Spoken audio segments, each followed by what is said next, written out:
Telangana Prohibition and Excise Head Constable and Constable Association Bhadradri zone CD4 నూతన committee ఎన్నికలు పూర్తయ్యాయి. ఈ ఎన్నికల్లో పరకాల స్టేషన్ కు చెందిన కొమురయ్య చైర్మన్ గా ఎన్నికయ్యారు. ఖమ్మం స్టేషన్ కు చెందిన కరీం వైస్ చైర్మన్ గా, నర్సంపేట స్టేషన్ కు చెందిన నరసింహాచారి ట్రెజరర్ గా ఎన్నికయ్యారు.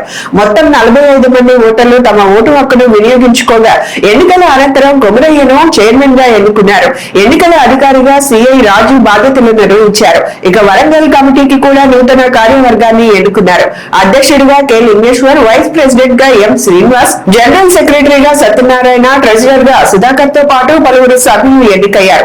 చైర్మన్ గా ఎన్నికైన కొమురయ్య మాట్లాడుతూ తనపై నమ్మకం ఉంచి ఎన్నుకున్న ప్రతి ఒక్కరికి కృతజ్ఞతలు తెలిపారు. CD4 జోన్ లో జరిగినటువంటి ఎలక్షన్స్ లో చైర్మన్ గా వేలుకొండ కొమురయ్యను అత్యధిక మెజారిటీతోటి గెలిపించినందుకు మా CD4 లో ఉన్న 5 జిల్లాల కార్యవర్గానికి మరియు దూర ప్రాంతం వచ్చిన హెడ్ కానిస్టేబుల్ కౌన్సిల్ అందరికీ నా యొక్క నమస్కారాలు తెలుస్తున్నాను. నన్ను చైర్మన్ గా ఎన్నుకున్నందుకు ప్రతి ఒక్కరికి నేను ధన్యవాదాలు తెలుస్తున్నాను. ముందు నా యొక్క కర్తవ్యం ఏంటంటే, మాకు ఏప్రిల్లో జరిగిన ట్రాన్స్ఫర్లో 8F అనే విధానంతో వరంగల్ నుండి ఖమ్మం నుండి వరంగల్కు ట్రాన్స్ఫర్ చేసి చెక్ పోస్టులు మారుమూల ప్రాంతాలకు ట్రాన్స్ఫర్ చేయడం జరిగింది. కానిస్టేబుల్ పోస్ట్ అనేది క్యాడర్ అనేది వరంగల్ జిల్లా వరకే ఉండే ఇంతకుముందు.